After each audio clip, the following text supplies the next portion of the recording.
Kerangka tujuan negara ini memang milik semua, tapi dalam kerangka sistem Yusuf salah.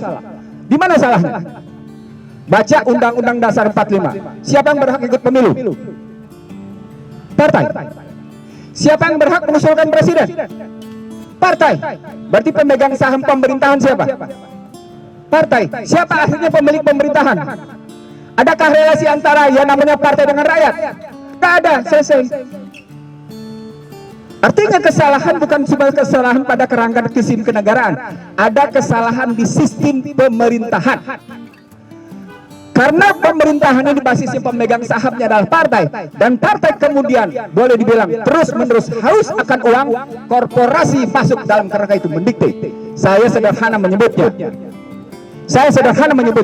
Inilah demokrasi korporasi.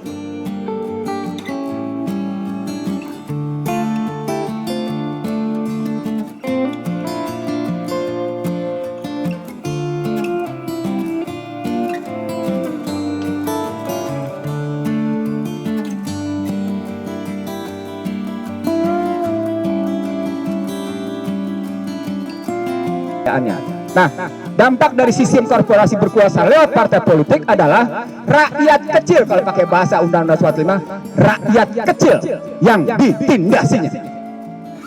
Saya ulang ya, ini bukan kata-kata Ihsan Nursi. Ketika hajat hidup orang banyak dikuasai oleh orang per orang itu maksudnya korporasi, maka rakyat kecil yang ditindasinya.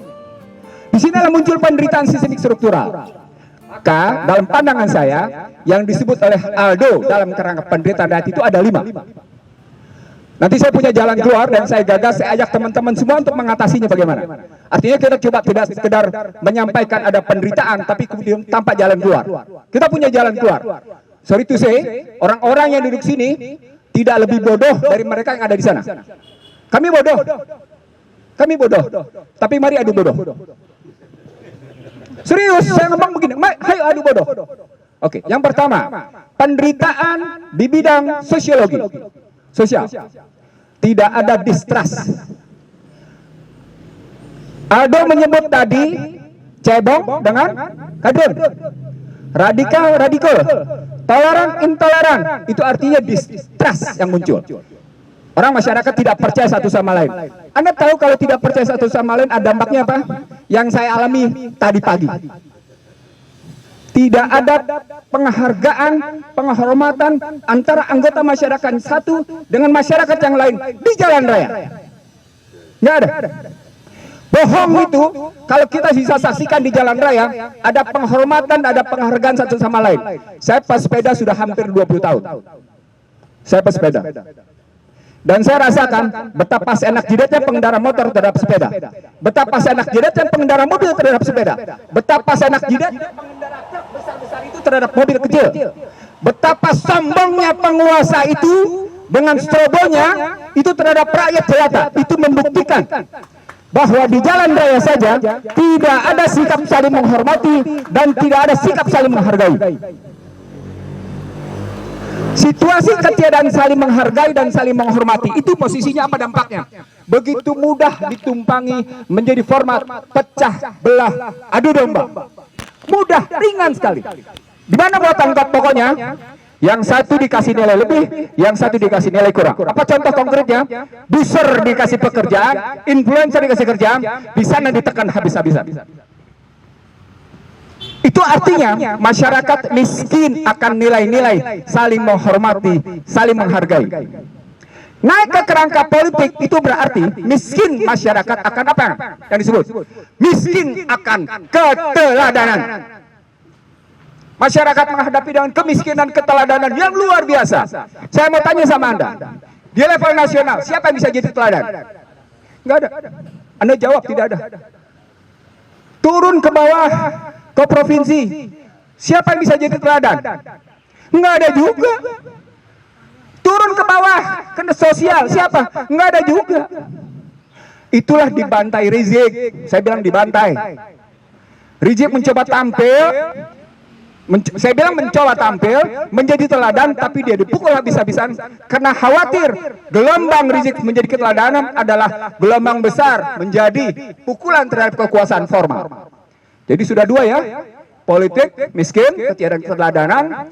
Karena kata kunci politik adalah soal keteladanan. Tidak ada lain, kepemimpinan yang menjadi teladan. Maaf ya, saya terusin Yusuf Martak. Kasih tahu sama saya. Kiai yang jadi teladan siapa?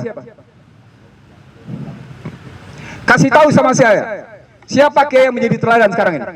Artinya di level agama saja begitu sulit kita mencari kiai yang menjadi teladan. Kayak Maruf ya? Gua nggak pakai mic, suah nambah tapi Pak.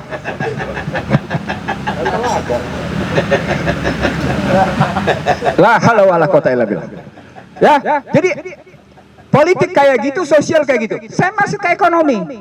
Kemiskinan di mana? Saudara sekalian, luar biasa ketika masyarakat Indonesia menuntut hak-hak konstitusionalnya. Apa hak konstitusionalnya? Tiap-tiap warga negara berhak atas pekerjaan dan penghidupan yang layak bagi kemanusiaan. Saat yang sama, dia tidak diberikan pekerjaan, orang asing dikasih pekerjaan. Miskin apa itu? Pertama adalah miskin ekonomi. Tapi ketika naik ke politik, dia miskin keberpihakan. Masyarakat umum di Indonesia tidak punya atau langka akan keberpihakan dari para pejabatnya. Anda dipaksa untuk kemudian memenuhi kebutuhan hajat hidup orang banyak sendiri di rumah tanpa boleh bekerja. Saat yang sama dia mendatangkan yang namanya tenaga kerja asing. Saat yang sama sumber daya Anda diambil habis-habisan. Ekonomi lebih lanjut, Anda miskin secara ekonomi bukan cuma sekedar pada ukuran $1.09 per hari. Anda miskin sesungguhnya pada struktural. Anda tidak punya sumber daya, Anda tidak menguasai produksi, Anda tidak menguasai distribusi, konsumsi Anda tangannya di bawah. Sudah tiga ya, sosial, politik. Ketika masuk di hukum, kasus kawan ini menjadi bukti. Apa poinnya? Miskin akan keteladanan, miskin akan keadilan.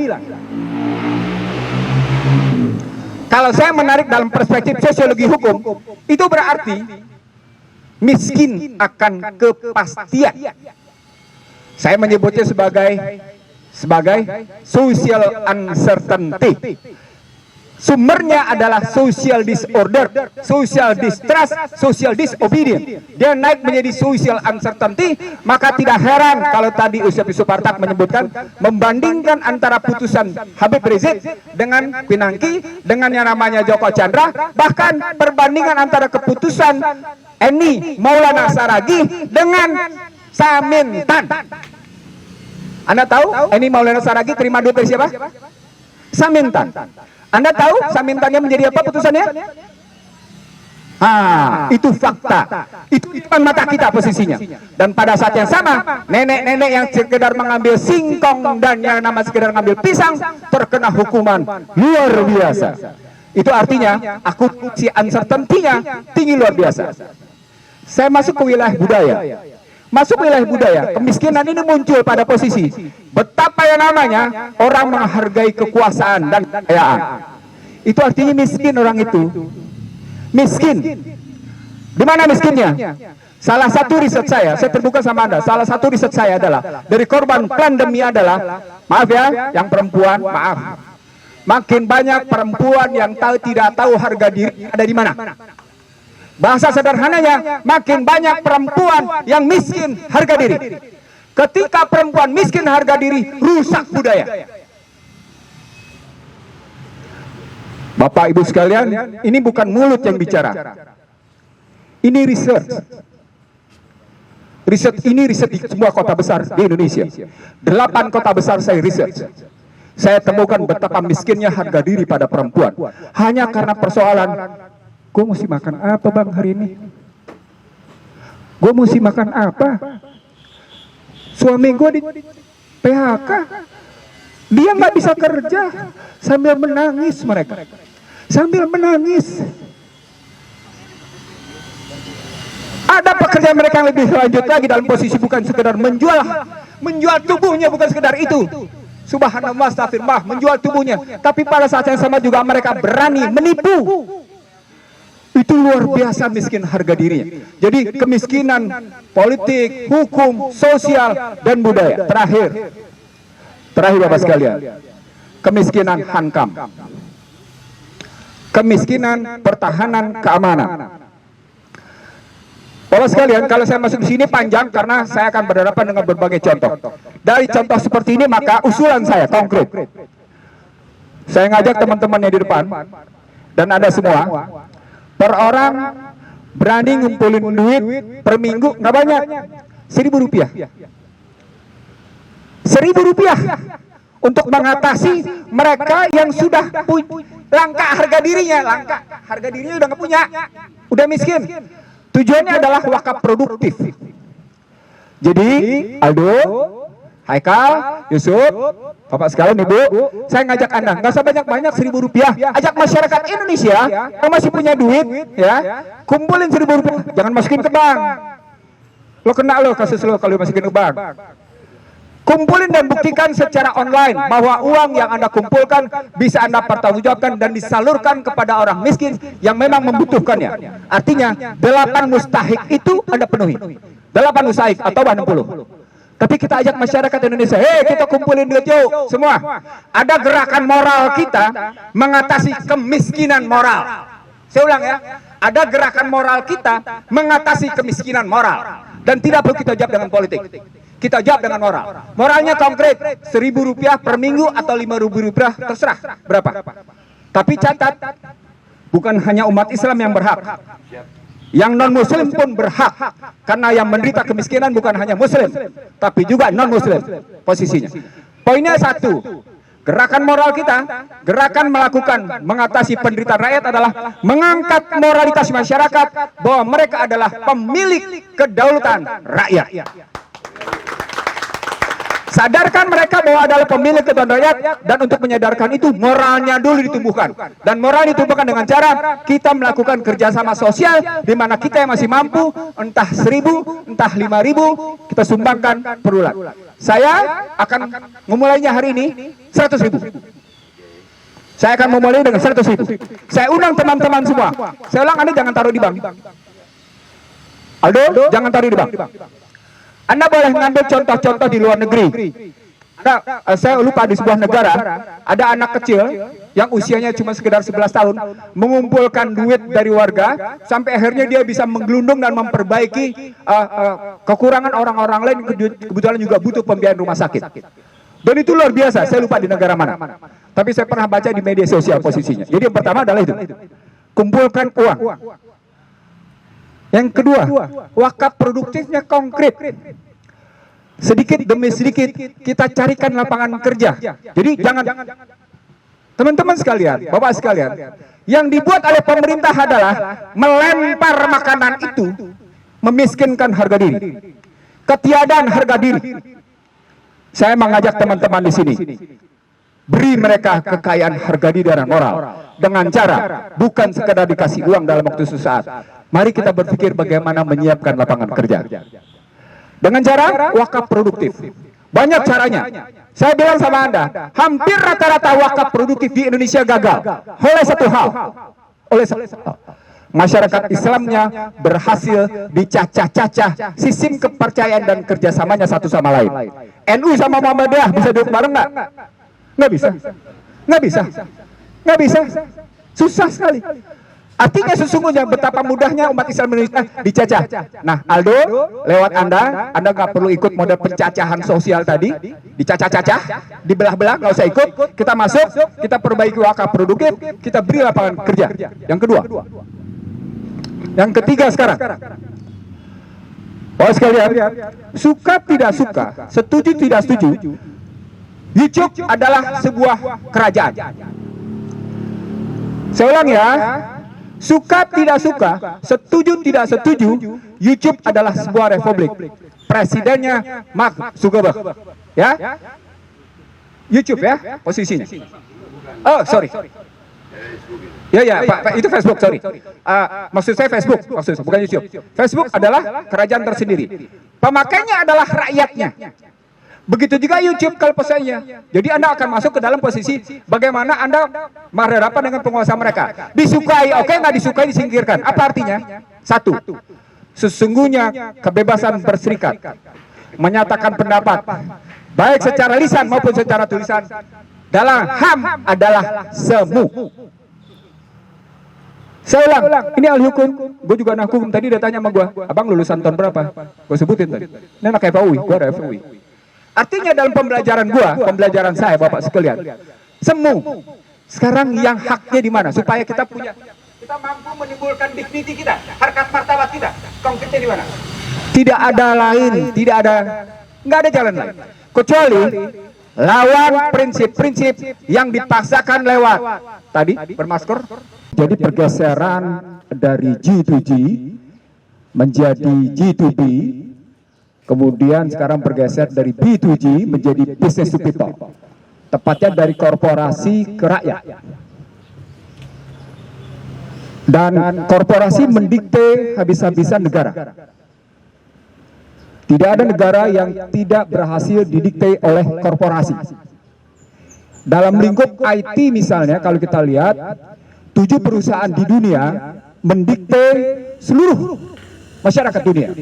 7 perusahaan dunia itu Alphabet, Facebook, Netflix, dan seterusnya.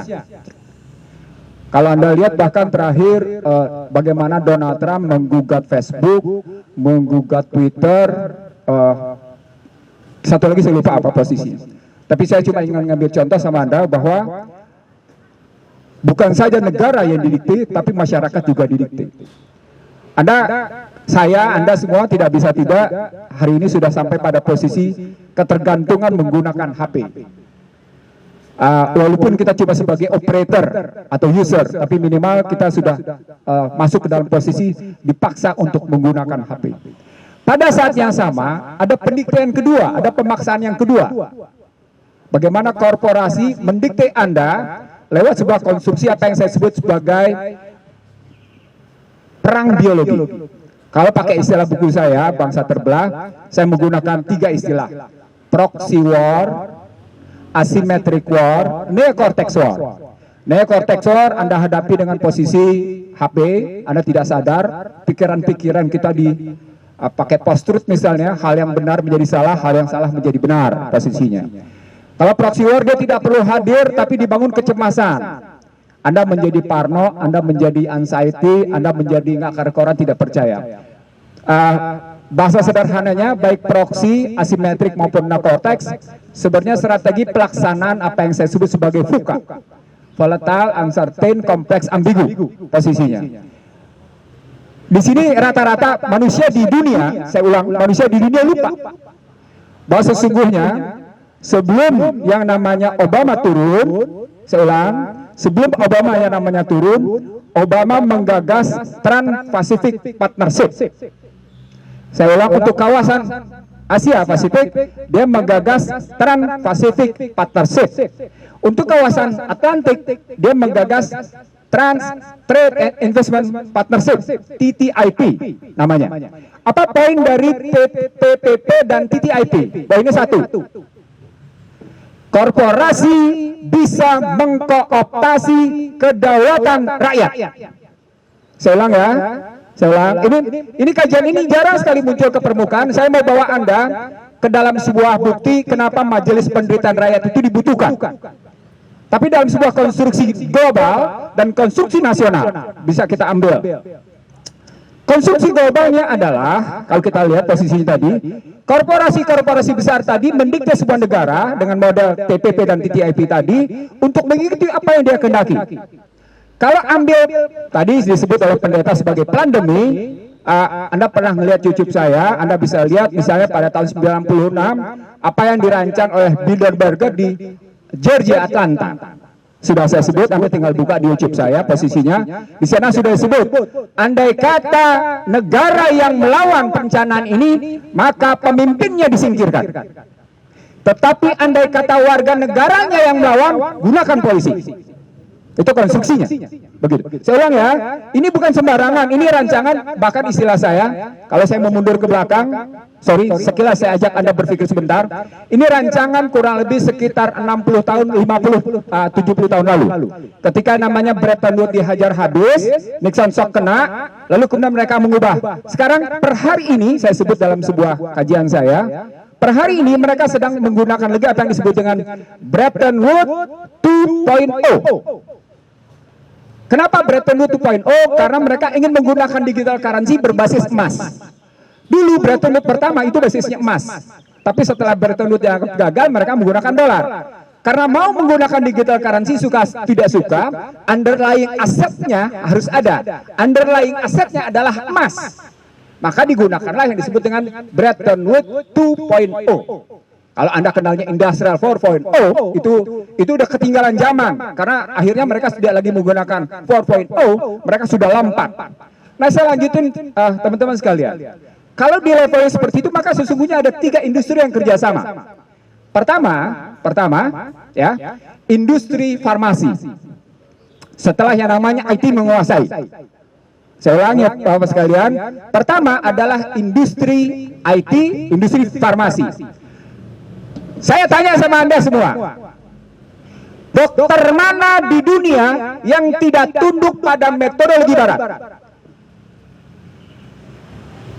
Satu pertanyaan saya, dokter mana di dunia yang tidak tunduk pada metodologi barat? Artinya shortcut pada persoalan akibat, tidak pada sebab. Tidak pada sebab. Dia potong langsung pada akibat. Saya jatuh posisinya, langsung dia tidak lihat bahwa saya punya persoalan, saya jatuh, saya dihajar oleh motor. Apa artinya? Nanti saya jelasin bahwa sesungguhnya kita menderita, salah satu penderitaan kita adalah ketiadaan saling menghormati, ketiadaan saling menghargai, ketiadaan saling percaya. Tapi itu nanti, saya cuma ingin mengatakan cara berpikir struktural, Anda tidak boleh masuk ke dalam wilayah akibat. Anda mesti masuk ke dalam wilayah sebab dan mundur ke belakang dalam tataran nilai. Kalau di level global IT dan farmasi kena, maka sesungguhnya yang harus memperkuat adalah industri keuangan. Maka Anda lihat di sini pertumbuhan ekonomi dunia, pertumbuhan ekonomi Indonesia tidak lepas dari 3. IT-nya berjaya, industri kesehatan berjaya, diikuti dengan tetap tumbuhnya industri keuangan, diikuti dengan namanya industri hajat hidup orang banyak makanan. Cuma 4 sektor. Cuma 4 sektor, termasuk yang kemarin mereka banggakan 7,07%. Anda boleh bongkar habis posisi. Saya kemarin diajak berdebat oleh satu kelompok, ya, satu orang yang mengakui sebagai pendukung Joko Widodo. Dia ungkap habis-habisan. Sorry, saya bilang sama Anda, terlampau mudah saya patahkan. Terlampau mudah saya patahkan. Kenapa? Karena dia mandangnya sempit. Saya ngajak mereka menang luas, lalu saya masuk ke bawah. Saya terusin bawah sekalian. Apa yang sedang kita hadapi dalam situasi global kayak gitu? Turun ke Indonesia. Kalau di Indonesia, sesungguhnya yang sedang kita lihat adalah karena kita sudah masuk dalam konstruksi neoliberal, bahwa korporasi bisa mendikte. Maka tadi kalau dibilang oleh Yusuf Martak bahwa negara ini milik semua, dari kerangka tujuan cita-cita benar, tapi dalam kerangka sistem saya ulang Bapak sekalian, dari kerangka tujuan negara ini memang milik semua, tapi dalam kerangka sistem Yusuf salah. Di mana salahnya? Baca Undang-Undang Dasar 45. Siapa yang berhak ikut pemilu? Partai. Siapa yang berhak mengusulkan presiden? Partai. Berarti pemegang saham pemerintahan siapa? Partai. Siapa akhirnya pemilik pemerintahan? Adakah relasi antara yang namanya partai dengan rakyat? Nggak ada. Selesai. Artinya kesalahan bukan cuma kesalahan pada kerangka sistem kenegaraan, ada kesalahan di sistem pemerintahan. Karena pemerintahan ini basisnya pemegang sahamnya adalah partai, dan partai kemudian boleh dibilang terus-menerus haus akan uang, korporasi masuk dalam kerangka itu mendikte. Saya sederhana menyebutnya. Inilah demokrasi korporasi. Saya belum sampai Bapak sekalian pada persoalan di mana penderitaan rakyat itu posisinya. Tapi saya ingin mengatakan ini luar biasa situasi sistemik strukturalnya. Korbannya luar biasa mendalamnya posisinya. Nah, kalau kemudian kita hadapi ceritanya korporasi demikian berkuasa melalui partai, maka apa dampaknya? Dampaknya adalah Anda bisa lihat, sejak zaman Soeharto hingga sekarang, seluruh kekuatan korporasi swasta selalu menggeser hajat hidup orang banyak menjadi posisinya komersial good. Menjadi barang-barang swasta, barang yang diperdagangkan bebas. Dan itu bukan hanya Indonesia, dunia manapun. Digeser habis-habisan. Ini motifnya adalah mereka menggelembungkan kekuasaan. Dalam bahasa yang sederhana, tidak ada orang kaya turun, nggak mau dia. Pasti orang kaya bertahan sebagai kekayaan. Posisinya jaga jarak, lawan. Kenapa? Karena pada hakikatnya kok bermasker masih tetap kena ya? Lo berjarak masih tetap kena ya? Hah? Kenapa ya? Lo tahu nggak ketika lo bermasker itu apa yang tidak masuk ke dalam hidung lo? Tahu nggak apa yang berkurang yang dibutuhkan oleh namanya paru-paru dan dada itu yang kurang tuh masuk. Untuk jangka lama ke kepala itu dampaknya, ya itu kayak apa? Saya ingin mengatakan sama Anda, secara sistemik struktural sesungguhnya sedang terjadi pengurangan proses pencerdasan tiap otak pada manusia. Karena kekurangan kualitas oksigen yang tinggi itu baik ke dada maupun kepala, itu mengurangi tingkat kecerdasan. Jadi yang terakhir Bapak sekalian, kata-kata melawan saya adalah cerdasi. Penggunaan masker itu, cerdasi jaga jarak itu, cerdasi soal kerumunan tadi. Mari kita cerdasi. Karena pada hakikatnya Anda sedang dibunuh dalam kerangka Anda hanya bisa saat yang sama kan Anda disuruh individual, tapi pada saat yang sama Anda dipaksa tunduk pada satu sistem. Ngerti nggak maksud saya? Jadi dalam filsafat ada antinomi namanya. Ada antinomi namanya. Anda dipaksa di satu sisi sendirian di satu sisi, tapi di sisi lain Anda secara bersama-sama dipaksa tunduk oleh satu ketentuan. Itu nggak fair, itu nggak imbang. Demikian saya sampaikan beberapa hal. Maaf, saya ingin sampaikan, kalau pernyataan saya salah, tanggung jawab saya pribadi. Nggak ada urusan sama Aldo, nggak ada urusan sama teman-teman ini. Saya tanggung jawab.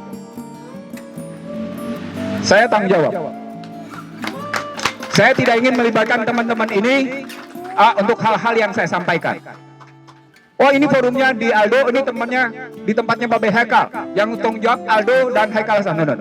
Sepanjang itu pernyataan Ihsanuddin Nursi, maka dia merupakan tanggung jawab Ihsanuddin Nursi.